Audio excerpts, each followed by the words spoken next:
Apa kabar nih, Mas Bimo nih? Ya, malam-malam kabar makin baik, makin luar biasa pastinya.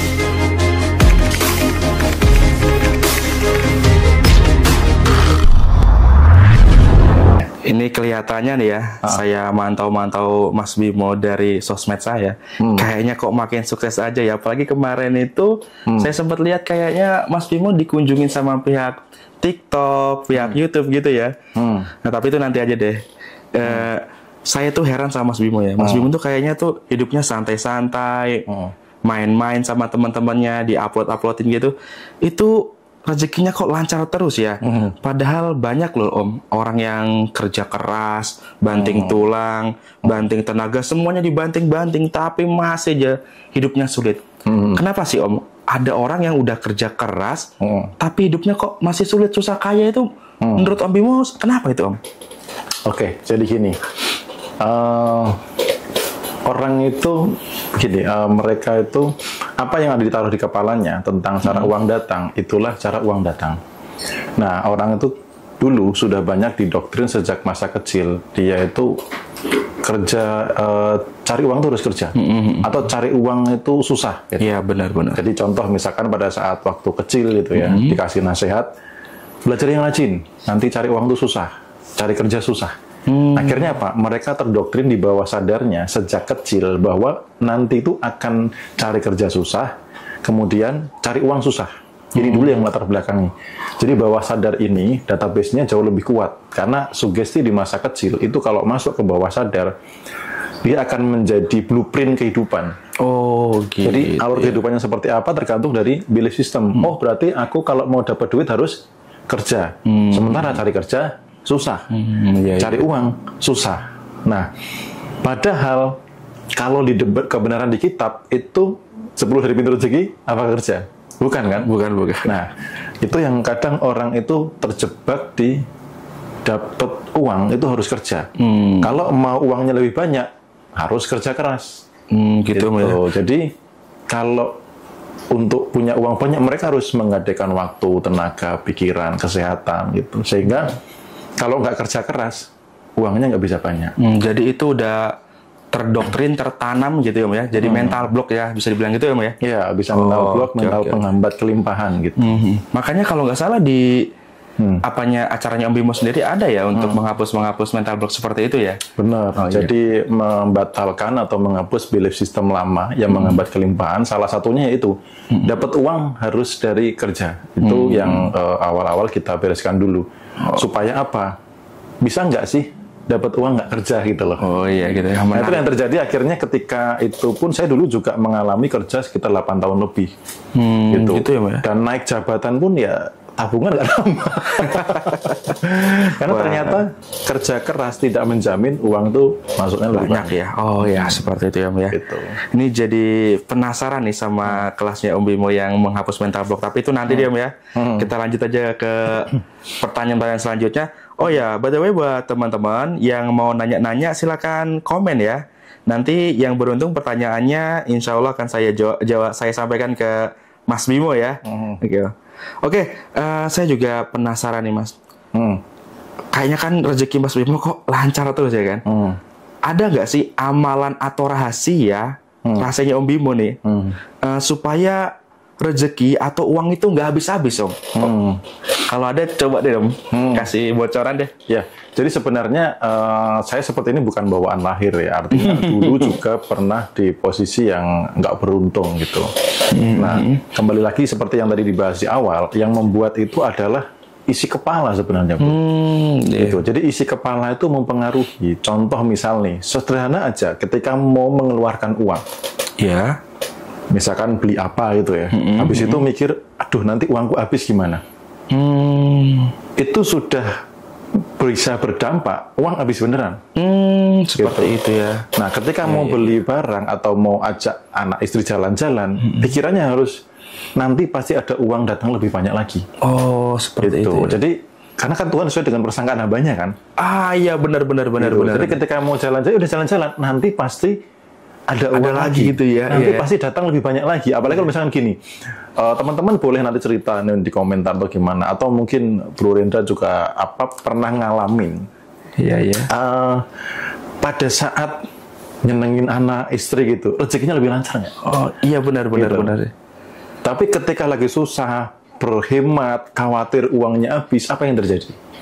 Beneran habis. Jadi rahasianya uang itu cepat habis atau enggak, banyak atau sedikit, isi kepala. Oh iya. Apa database di bawah sadar, belief system, blueprint itu yang mempengaruhi kehidupan akan seperti apa. Gitu. Jadi kembali ke tadi ya, yang garis besarnya Tuhan sesuai prasangka hambanya, gitu ya Mas ya. Itu kan juga termasuk yang di kepala. Makanya kalau hidup sekarang belum ideal sesuai dengan apa yang diimpikan, bongkar isi kepalanya. Nah, itu dia guys. Dicatat ya teman-teman, ini ilmunya tuh daging banget. Kalau teman-teman nyatat nih, aduh ini ilmu mahal ini ya Mas Bimo ya. Wah, ini bagus banget nih. Terus ada nggak sih Mas kebiasaan-kebiasaan sehari-hari yang bisa bikin rezeki kita berlimpah, itu kira-kira ada nggak sih? Kalau ada contohnya seperti apa ya? Ya, nah banyak orang itu terjebak di level faktanya, di level yang kelihatan. Itu. Nah sekarang kita kupas dulu deh, supaya teman-teman bisa melepaskan jebakan untuk tidak fokus kepada yang kelihatan. Gitu. Contohnya gini, misalkan tadi, apakah banyaknya rezeki karena kerja keras? Apakah orang yang lebih bekerja keras otomatis lebih banyak? Belum tentu kan? Iya, benar-benar. Kemudian, apakah yang pendidikannya lebih tinggi selalu lebih banyak? Tidak juga, belum tentu tentu juga. Yes. Apakah yang warisannya banyak otomatis rezekinya akan lancar? Belum tentu juga. Apakah yang modalnya besar sudah pasti lebih sukses? Belum tentu juga. Nah, terus pertanyaannya, rezeki ini apa gitu? Nah, itu di-clearkan dulu. Ketika itu clear, maka kita jadi tahu, oh, kalau rezeki itu soal ini, ketika ini dipertahankan, maka dia akan mengundang di level faktanya. Karena kan sudah berusaha keras, nggak kaya-kaya, harusnya ganti cara dong. Benar. Gitu. Sudah menggunakan modal yang besar, misalkan sampai pinjam ke bank dan sebagainya, nggak kaya-kaya, harus ganti cara dong. Artinya bukan di level yang kelihatan. Gitu. Saya berkali-kali juga menyampaikan bahwa untuk jadi kaya itu perlu kesadaran kaya. Gitu. Nah itulah yang saya jaga sepanjang hari. Kesadaran kaya. Kesadaran kaya bahwa saya ini kaya gitu loh. Bahwa saya ini berlimpah gitu. Nah artinya ketika contoh misal ada teman gitu ya, ketemu teman atau ngumpul sama teman, saya harus buru-buru yang traktir duluan. Oh. Supaya apa? Berlimpah ya. Iya, sadar kayanya berlimpah gitu. Kemudian mulai juga menghadiahi diri. Dulu saya belum berani seperti sekarang. Misalkan beli jam tangan yang agak lumayan atau beli baju atau apa, dulu nggak berani. Tapi sekarang mulai ketika diri kayak minta dimanjakan atau minta self reward, dihadiahi, itu dijaga gitu loh. Kemudian berbagi. Ya, kalau yang sederhana teman-teman bisa lakukan tuh syukur. Syukur, ya. Syukur. Catat teman-teman. Karena tadi juga ada pertanyaan di grup juga yang menanyakan gimana kalau jatuh tempo, cicilan, bla bla bla bla. Nah, rata-rata orang tuh fokus di apa? Kekurangan. Kekurangan ya. Dan syukur dan tadi kekhawatiran dan sebagainya itu bisa mengaburkan syukur saat ini. Gitu. Padahal kan misalkan seburuk apapun kondisi saat ini, minimal satu masih sehat. Yang kedua ada kuota buat nonton live, kan? Iya benar. Nanti di YT misalkan gitu. Atau masih sehat atau keluarga sehat, karena dulu waktu saya di kondisi minus, cicilan 10 juta dari kartu kredit, kemudian harus bayar uang, kembaliin uang investor dan sebagainya. Itu yang saya lihat apa? Bukan itunya, bro. Saya lihat itu yang paling mudah saya lihat adalah apa? Tempat beras. Karena tempat beras itu kan dari plastik yang transparan gitu ya. Iya. Itu saya lihat, bersyukur berasku masih ada. Kemudian apa yang saya lihat? Anak istri. Bersyukur mereka sehat. Kebayang nggak bro? Kondisi lagi minus, anak harus sakit atau istri harus sakit. Itu kan luar biasa menderita. Tekanannya luar biasa. Akhirnya ketika itu tuh syukur. Kemudian sampai saya yang hanya tinggal di kontrakan, itu pun saya bersyukur tinggal di kontrakan yang seperti ini, gitu loh. Saya nyaman, kemudian tidak terganggu dan lain sebagainya gitu. Jadi apa yang bisa saya lihat, termasuk benda atau kejadian itu aku apresiasi gitu loh. Jadi apresiasi, disyukuri. Nah itu yang membuat mental kelimpahan ini terbangun. Bahwa aku ini berlebih, aku ini ada gitu loh. Beda dengan orang yang setiap hari fokusnya kekurangan. Gitu ya. Nanti cicilan lagi. Padahal saat itu saya juga ada cicilan 10 juta per bulan, nggak kerja bro, coba. 10 juta per bulan, nggak kerja, punya anak. Iya benar, ya kan? Itu, jadi ada memang kekurangan. Tapi coba geser fokusnya yang ada, yang berlimpah. Gitu. Oh iya. Mas Bimo, tadi kan Mas Bimo kan ngomong tuh bahwasannya kalau kita pernah bergaul di tempat yang orang suka mengeluh gitu ya, dan ujung-ujungnya saling lomba mengeluh ya kan. Nah, menurut Mas Bimo sendiri, pergaulan yang seperti apa sih yang mendatangkan rezeki itu? Oke, jadi pergaulan itu dimulai dari apa? Dari diri sebenarnya. Vibrasi diri itu akan menarik orang-orang sejenis. Makanya tadi ketika saya mulai belajar stop untuk mengeluh, saya mulai menarik orang-orang yang juga nggak mengeluh.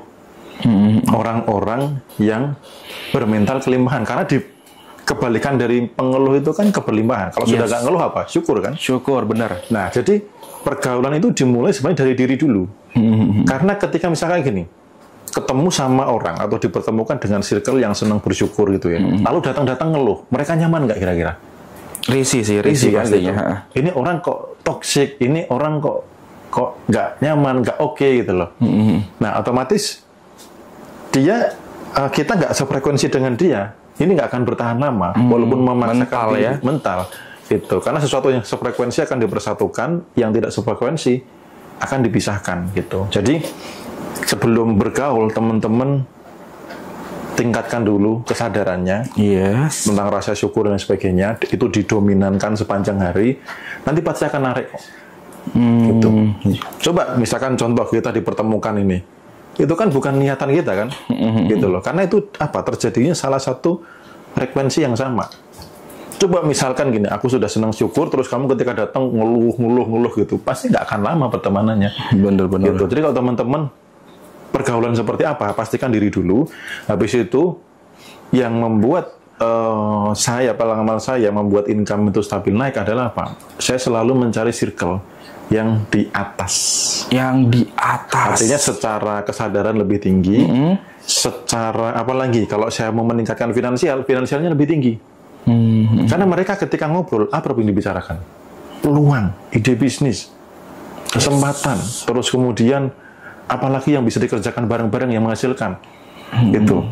Dan orang-orang yang perusahaannya sedang berkembang, mereka butuh orang-orang yang attitude-nya bagus. Seperti belum tentu ditanya kamu bisa apa, belum tentu bro. Bahkan belum tentu ditanya ijazahnya ya. Belum tentu, iya. Karena skill bisa dilatih. Iya, benar-benar. Gitu, skill bisa dilatih. Tapi kalau attitude itu mahal. Mau skill jago apapun, kalau attitude-nya nggak bagus, ya nggak akan lama juga sih dipakainya. Nah, orang-orang yang di circle up itu, ketika mereka ketemu orang yang jujur, amanah, minimal 2 itu ya, jujur, amanah itu nggak suka ngeluh tadi, yang syukur nyenengin orangnya gitu. Iya. Suatu saat pasti, bro ini aku ada project bisa dikerjakan bareng nggak? Kamu bisa bantu project nggak? Awalnya kita cuma minta dibantuan, bisa kita dilibatkan gitu. Jadi itu step by step. Atau kita minimal tahu, cara mereka menghasilkan uang lagi itu begini gitu. Karena apa? Untuk meningkatkan income itu kan juga butuh sumber informasi kan. Harus ada yang masuk ke kepala. Kalau nggak ada yang masuk gimana? Tahunya hanya gitu-gitu aja kan? Benar. Ya hasilnya gitu-gitu aja. Nggak ada perkembangan ya. Betul. Oke. Nah, kalau kita kan harus Mas Bimo tadi kita harus merasakan berlimpah supaya kita berlimpah. Kita sesuai apa yang kita rasakan. Okay? Apa yang kita rasakan saat ini akan menciptakan kita seperti apa di masa depan. Kira-kira seperti itu ya. Nah, kalau kita berasa berlimpah, tapi gimana ya? Kalau kita gini, kita akan berdoa. Berdoa itu kan meminta sesuatu yang belum kita miliki. Ketika kita meminta itu kan berarti kan kekurangan tuh ya, bukan keberlimpahan. Nah, jadi menurut Mas Bimo itu berdoa yang benar tuh seperti apa biar supaya mendatangkan apa yang kita inginkan, juga mendatangkan rezeki keberlimpahan. Silakan Mas. Oke. Jadi doa itu sebenarnya soal rasa. Doa itu soal rasa, soal vibrasi. Nah, teman-teman bisa cek aja ketika berdoa dengan penuh ketakutan, kecemasan, kekhawatiran, yang terjadi peristiwanya apa. Walaupun doanya baik, misalkan, ya Allah ya Tuhan, kenapa hidupku begini, tolonglah hambamu ini, hutangku banyak, semakin hari makin nambah, aku sudah nggak kuat menjalani hidup ini. Peristiwanya diundang apa? Masih kekurangan lagi. Iya, benar. Karena doa itu soal rasa. Soal rasa. Dan ada juga beberapa orang yang doanya terjebak di mantra, dalam tanda kutip. Hanya di kata-kata, hanya hafalan. Nah, semesta itu membaca bahasa kita itu dari vibrasi. Iya. Sebenarnya merasa berlimpah itu sudah doa, bro. Merasa berlimpah saja sudah doa sudah ya? Doa. Wah, seperti itu. Itu sudah doa, karena doa itu soal rasa. Jadi, bukan berarti nggak boleh doa yang secara dalam tanda kutip ritual keagamaan ya. Bukan berarti nggak boleh, itu boleh. Tetapi kadang orang terjebaknya, merasa sudah berdoa. Nah, setelah berdoa itu juga masih doa. Gitu ya. Makanya kalau di buku Sadar Kaya itu ya, buku Sadar Kaya Bosman, banyak orang yang meng-cancel doanya sendiri. Meng-cancel doanya ya? Karena setelah doa, rasanya nggak dijaga. Cemas, khawatir, gitu takut, gitu. Bahkan istilahnya kayak khawatir doanya dikabulkan atau enggak, kan sebenarnya seperti seolah-olah kayak menghina Tuhan. Gitu.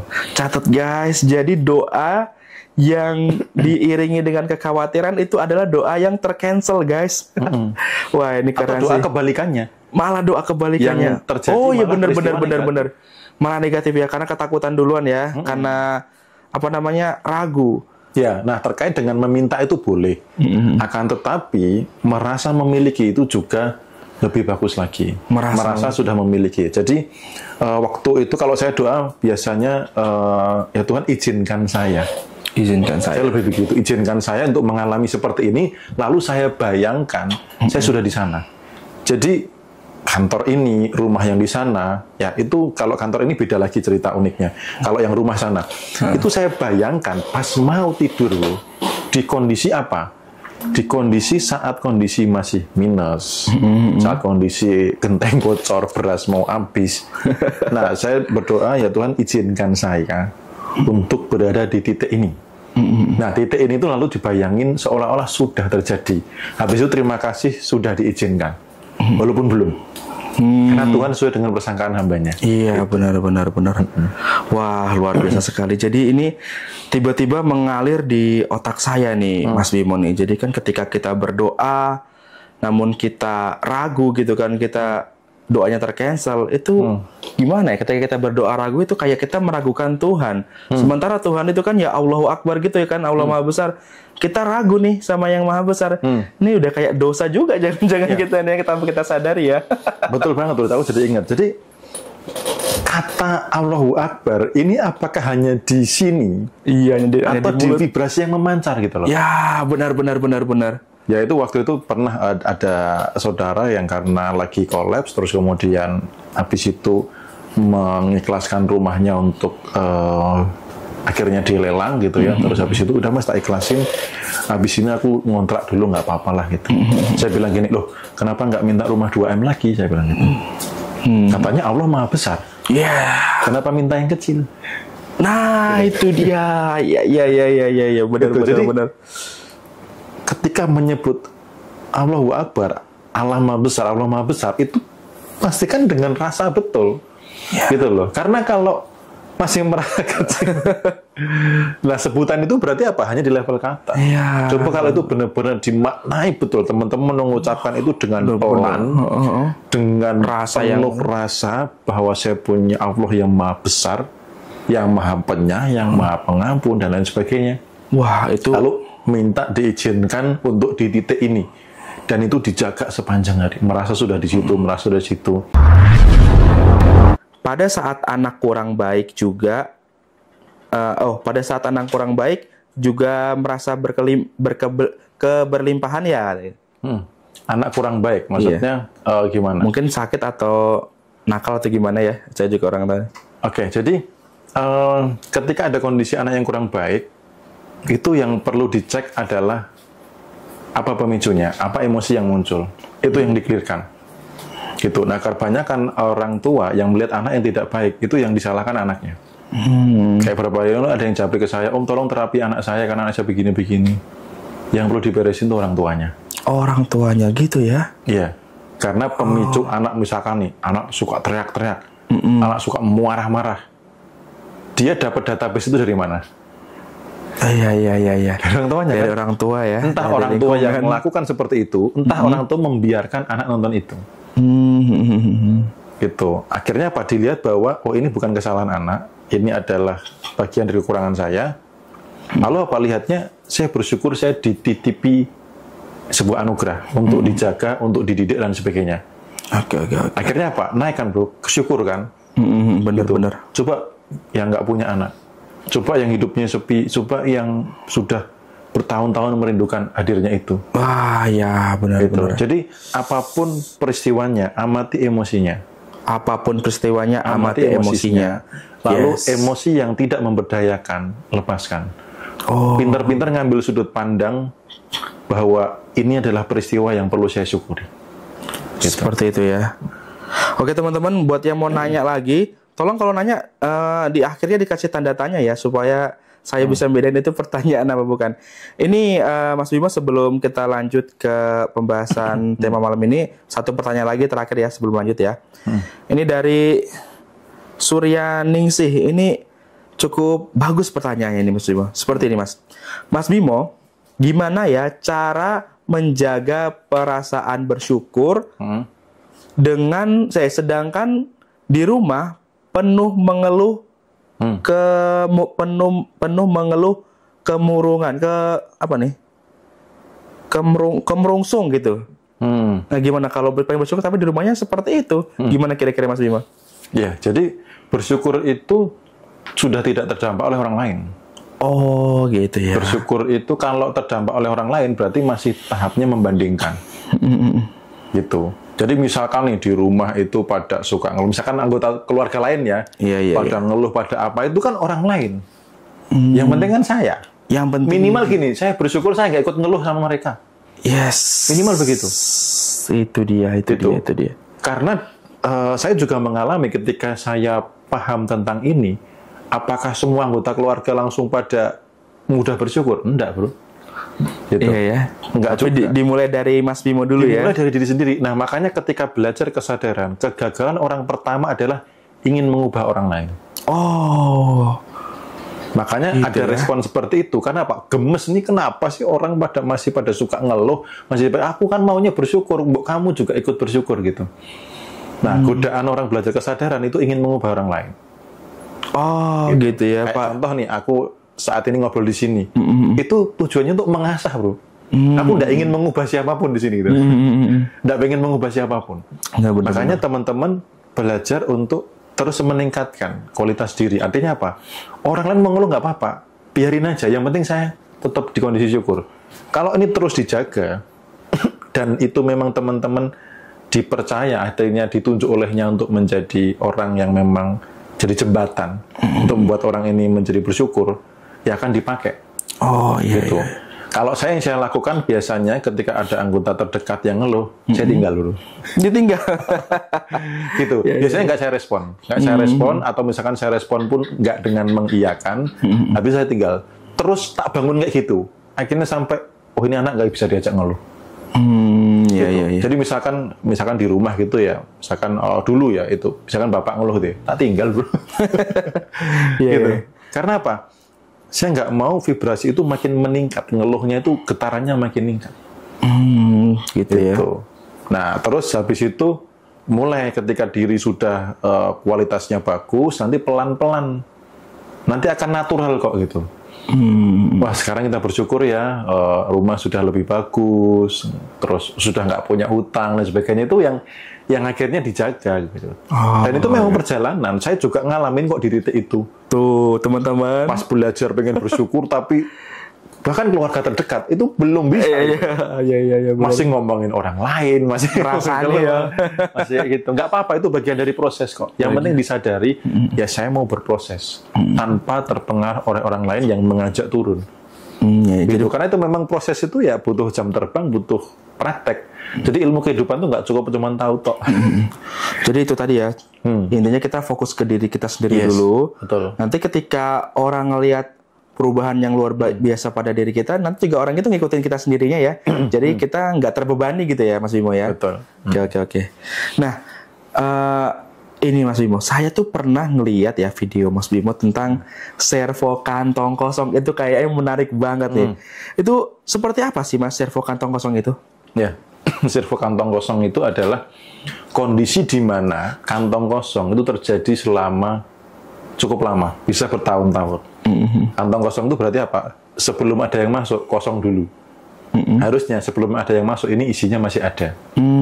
Gitu ya. Servo kantong kosong itu adalah kondisi bertahun-tahun yang di kondisi yang lama. Sebelum ada uang masuk, kantongnya mesti kosong dulu. Kosong duluan. Atau ketika masuk hanya sementara. Oh iya. Makanya kalau orang tua zaman dulu tuh paling mantangin tuh, kayak orang tua saya mantangin di dompet itu kosong tuh dipantangin, minimal harus ada penunggunya gitu kan. Ya warna merah. Itu acaranya bagus gitu. Kayak contoh lubung padi nggak boleh kosong. Ah iya pernah itu zaman dulu gitu tuh mbah saya. Cara gitu. mereka menjaga servo mekanisme. Gitu. Jadi servo mekanismenya semesta itu awalnya adalah dari servo kecil. Servo kecil itu servo diri. Servo diri itu adalah kebiasaan yang diulang-ulang. Nah, kebiasaan itu berawal dari apa? Tindakan yang dibiarkan terus-menerus atau kondisi. Gitu. Habis itu kondisi tindakan dipengaruhi oleh apa? Pola pikir. Pola pikir ya. Oke. Tindakan juga didasari oleh apa? Kesadaran, oleh vibrasi. Dan peristiwa juga bisa terjadi oleh apa? Prasangka. Prasangka ya. Jadi kalau mau ditelusur sumber pemicu awalnya itu adalah prasangka, ya, vibrasi soal rasa dan pikiran itu. Oh iya seperti itu. Jadi kalau menurut Mas Bimo sendiri, apa yang menyebabkan servo kantong kosong itu apa sih penyebabnya? Ya, tadi kan ada pikiran, ada vibrasi, kemudian ada apa namanya prasangka. Nah, di situ setiap orang bisa jadi penyebabnya beda-beda. Contoh misalkan dari pikiran, itu biasanya dia punya sugesti di masa kecil yang ketika pokoknya ditakut-takuti kalau uang banyak atau nggak boleh pegang uang banyak. Contoh yang misalnya ketika pas Lebaran dapat uang dari saudara-saudara gitu ya. Kalau dikasih sugesti apa? Jangan pegang uang banyak-banyak, nanti hilang, nanti kamu diculik, nanti ini gitu. Atau orang kaya itu sombong, wah itu tuh mentang-mentang punya uang. Jadi selalu kekayaan tuh didoktrin bahwa itu tuh negatif gitu loh. Iya, kayak bilang ada juga yang bilang uang sumber masalah, pernah ada yang gitu ya. Misalkan nonton sinetron itu tuh gara-gara rebutan warisan gitu. Padahal cuma sinetron, tapi kan nanam ke bawah sadar. Yes, kaya itu enggak baik. Oh, punya uang banyak itu enggak baik. Nah, itu dari sisi prasangka. Nanti ada dari sisi fakta, dari sisi pikiran, ada dari sisi vibrasi gitu juga ada. Itu salah satu contohnya itu. Terus kalau misalnya nih kita udah jangan kita deh. Kata-katanya ada kekuatannya. Misalnya ada orang ya yang udah kadang udah terlanjur kena memiliki servo kantong kosong. Solusinya bagaimana itu, Mas Bimo? Ya, jadi tergantung penyebabnya. Kalau penyebabnya adalah dari kondisi dompet kosong yang terus-terusan terjadi bertahun-tahun, latihnya tadi ada penunggunya. Disiplin untuk kasih penunggu di dompet. Bisa dimulai dari 50.000 misalkan. Tapi pertahankan, misal lagi kerja, pertahankan sampai tanggal gajian itu tetap ada. Ada di situ ya. Iya. Kalau bisa tembus 2 bulan, 3 bulan, tambah lagi nilainya. Gitu. Jadi gini, semesta itu mengenali servo kita apa, maka dia akan memperlakukan kita seperti apa. Seseorang akan dilakukan seperti apa sesuai dengan servonya. Contoh orang perokok. Kalau servonya adalah perokok, mau nggak punya uang, mau apa, mau harga rokok naik atau apa, tetap dibuat untuk bisa ngerokok. Dan mungkin rokok itu datang dari mana aja kadang-kadang ya. Bisa jadi ada teman traktir, bisa jadi ada yang lagi benerin apa atau minta dibantu apa dikasih upah rokok, bisa teman-teman tiba-tiba ngasih, lu tak kasih rokok nih, aku lagi dapat bonus atau apa gitu. Itu contoh servo rokok. Contoh lagi servo yang baik misalkan servo parkirnya gampang. Servo parkirnya gampang. Jadi ketika misalkan ke mall atau kemana itu, walaupun di weekend atau apa, selalu dapat yang strategis. Misal penuh, tiba-tiba ada yang keluar. Dapat gitu. Iya. Itu servo setiap gitu. Begitu ganti driver, ganti orang yang nyetir, susah. Iya. Itu servo. Jadi semesta sudah mengenali bahwa kamu itu parkirnya harus gampang. Makanya servo mekanisme itu kondisi yang kita tuh seolah atau seseorang tuh seseolah sudah tidak berdaya. Kalau positif, oke. Gitu. Kalau positif oke. Oh, servonya itu misalkan contoh servonya adalah makan enak misalkan. Mau kemana pun nyoba-nyoba tempat makan baru itu apa? Dapat yang enak ya. Oh iya. Karena sudah servo gitu. Seperti itu ya. Kayak gitu. Nah, servo itu ada yang positif dan negatif. Nah, kalau teman-teman mengalami atau seseorang mengalami kondisi yang tidak enak bertahun-tahun dan berusaha keluar dari itu nggak bisa, itu namanya servo mekanisme. Sedahsyat itu ya servo ya. Dan karena sudah dikenali semesta. Dan unik-unik tipenya yang gimana? Ya unik-unik ya, Mas Bimo ya. Kalau dari Mas Bimo sendiri pernah nggak sih yang paling aneh tentang servo ini tuh pernah nggak kenalan Mas Bimo punya servo yang aneh itu yang paling aneh menurut Mas Bimo servo apa Mas Bimo? Yang pernah Mas Bimo kalau kenal? Yang saya alami sendiri servo kantong kosong saya dulu ngalamin. Jadi paling jajan tanggal 5 udah habis. Harus nyari pinjaman kemana. Walaupun sudah naik jabatan sama juga. Itu mesti terjadi kayak gitu terus. Tapi sekarang udah dulu sekarang udah luar biasa ya. Tahu mengurai membatalkannya itu benar-benar ya kondisi yang memprihatinkan ya, sudah nambah bisnis, sudah berusaha nyari sampingan bahasa orangnya, tapi yo kok tetap kayak gitu terus itu. Gimana caranya ketemu mentor bisnis yang tepat gitu lah intinya. Soalnya kan ya memang harus kita akui Mas Bimo, ada mentor-mentor jangan begini, tapi dia begitu ya kan. Jangan nyeritain orang, tapi dia nyeritain orang. Jangan ngomongin kemiskinan, tapi dia nyeritain kemiskinan. Jadi kalau istilahnya bilangnya jual ludah gitu ya. Nah ini kalau menurut Mas Bimo sendiri, mentor yang bagus untuk kita pilih itu mentor yang seperti apa Mas Bimo? Oke, jadi kehidupannya harus seimbang. Jadi ketika saya memutuskan untuk punya mentor atau cari mentor itu adalah dari dua sisi. Satu dari sisi bisnis ada, dari sisi spiritual ada. Ini harus seimbang. Teman-teman tidak bisa hanya belajar kesadaran tok, hanya belajar vibrasi tok, lalu berharap bisnisnya langsung lancar gitu loh. Dua ini harus seimbang. Saya sering kali, beberapa kali kalau chatting sama Mas Arif Irha itu, Mas Arif Irha, oh iya saya tahu. Dia selalu ngingetin, Mas tolong ingetin ke mereka, ke teman-teman semua, bahwa walaupun mau belajar vibrasi mau apa, tetap harus praktek di sisi yang kelihatan ini, di sisi yang bisnis ini. Jadi punyalah dua mentor, satu dari sisi spiritual, yang kedua dari sisi bisnis. Oh, dua mentor ya? Iya, kalau orangnya itu merangkup itu ya itu sudah satu orang cukup. Tapi pastikan ilmunya ada dua ini.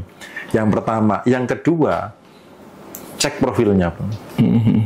Misal nih, contoh mentor membahas kekayaan, ya cek seberapa kaya. Mentor yang bahas kelimpahan, cek seberapa berlimpah. Mentor yang membicarakan tentang misalkan cara jualan di TikTok, ya cek penghasilan dia dari TikTok berapa. Cek ya. Iya, cek profilnya gitu loh. Karena yes. Gini, ada banyak orang yang kadang terlalu mudah untuk terkagum-kagum sebuah informasi. Akhirnya dia dapat ilmu dari orang yang hanya membagikan ilmu.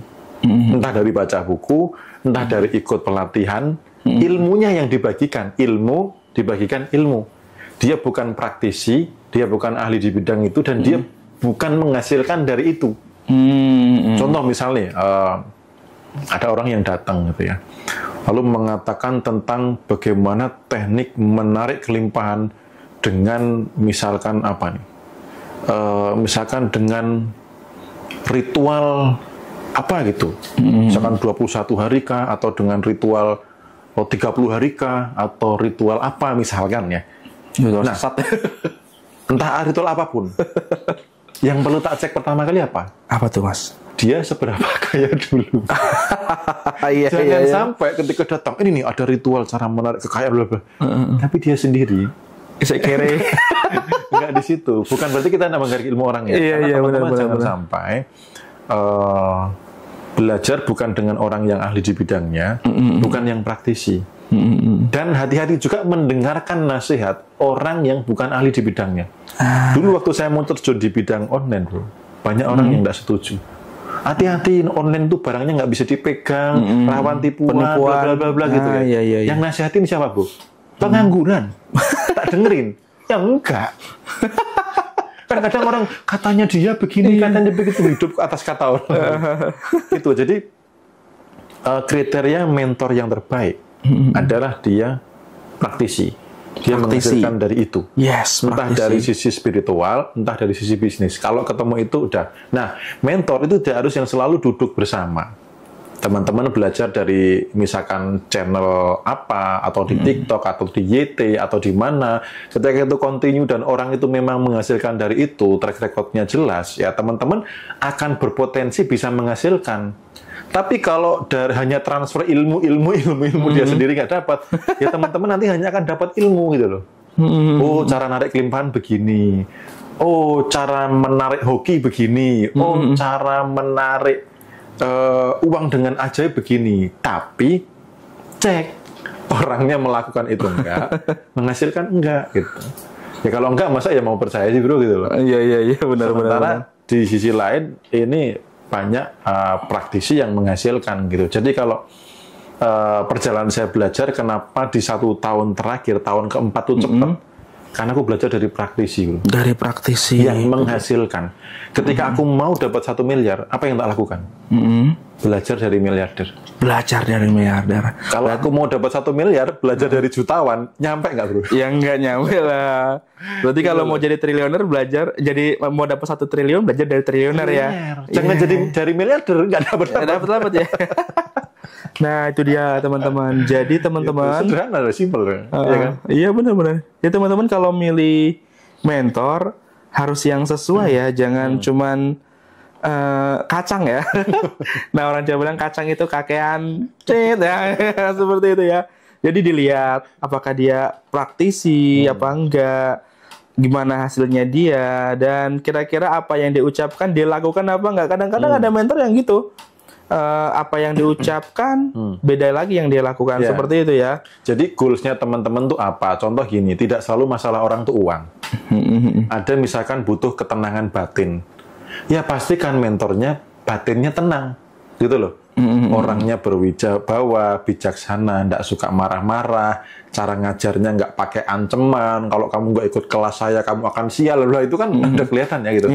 Jadi selalu goalsnya adalah yang dikatakan praktisi tidak harus selalu melulu dengan uang. Kalau teman-teman pengen happy, ya pastikan belajar dengan mentor yang memang happy. Yang happy gitu ya. Kalau pengen kaya, belajar dengan mentor yang kaya gitu ya. Kaya pun seberapa kaya kan? Kalau mau jadi miliarder, belajarlah sama orang yang udah miliarder. Itu, jangan sama orang jutawan, nggak nyampe-nyampe nanti. Nah, seperti itu teman-teman. Jadi buat teman-teman yang ada pertanyaan langsung ditulis saja ya di kolom komentar. Dan saya mau lanjut nanya buat saya pribadi sendiri nih. Itu kalau nggak salah ya, Mas Bimo itu ngadain meditasi rutin ya tiap bulan ya. Nah, itu apa yang melatar belakangi Mas Bimo bikin mengadakan acara meditasi rutin itu? Oke, jadi itu salah satu latihan pribadi bahwa memang nggak harus selalu itu dengan uang gitu. Iya. Makanya meditasi itu pun daftarnya, biayanya itu suka-suka. Biaya suka-suka ya? Suka-suka.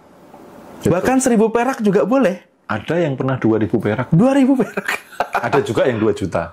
Ada juga yang 2 juta guys. Gitu. Bayar suka-suka tapi 2 juta, ada yang 2 juta ya. Itu melatih profesionalisme saya walaupun mau berapapun. Itu untuk apa ya, dalam tanda kutip ya, ini sebagai sedekah ilmu dan benar-benar latihan bahwa biarlah semesta yang urus gitu loh. Karena gini, kadang orang tuh ngukur keadilan itu harus adil dari hasil tangan manusia. Nah, untuk membatalkan itu, untuk menjaga itu bahwa Tuhan itu maha adil, semesta itu selalu konsepnya adalah keseimbangan dan keadilan. Misal nih ada yang belum banyak, bukan berarti orangnya sial ya. Iya. Tapi bisa jadi dapatnya dari si yang lain gitu. Gitu ya. Gitu, dan seberapapun yang itu masuk, itu tetap tidak akan mempengaruhi profesionalisme. Karena yang biasanya ngelihat admin, aku nggak pernah ngelihat berapa yang masuk. Jadi pertama adalah pengen berbagi yang tidak harus diukur dengan uang tertentu. Ada yang untuk angka tertentu ada, tapi itu sebagai kenapa sih harus ada uang tertentu ya, budget atau biaya suka-suka itu? Karena harus ada pertukaran energi, bro. Jadi hukum energi itu harus ada pertukaran. Iya. Gitu. Ya, beberapa kali kayak kemarin pas mendalami energi dan aku pernah ngalami ketika waktu itu konsultasi. Jadi habis kelas siapapun mau konsultasi tak open ya, badanku jebol. Wah, Nggak kuat, sakit, napas pendek, batuk nggak sembuh-sembuh. Karena apa? Nggak ada pertukaran energi. oh gitu ya. Gitu. Jadi kalau teman-teman merasa dapat kebaikan dari orang lain, usahakan ada pertukaran energi Pertukaran energi. supaya nggak berhutang Yes. pertukaran energi. Jadi nggak harus selalu bentuknya dengan uang. Misal ya apa, kasih makan kah, atau kasih hiburan kah, atau apa. Ada pertukaran energi. Iya, Disiplin. benar. Jadi jangan sampai nanti senengnya digratisin terus, senengnya dapat terus. Tapi aku kok belum pernah ngasih ya. Iya. Ini harus ada, pertukaran energi harus selalu ada. Makanya teman-teman ketika yang mau ikut meditasi itu ngelatih pertukaran energi. Berapapun itu bebas. Yang penting pada saat melakukan itu merasa vibrasinya berkelimpahan. Ya, gitu ya. Wah, ini luar biasa banget sih. Dan itu salah satu cara untuk menjaga supaya teman-teman vibrasinya stabil di kelimpahan. Memang seharusnya sih sesering mungkin. Tapi kan kalau sesering mungkin kan waktuku yang tidak ada.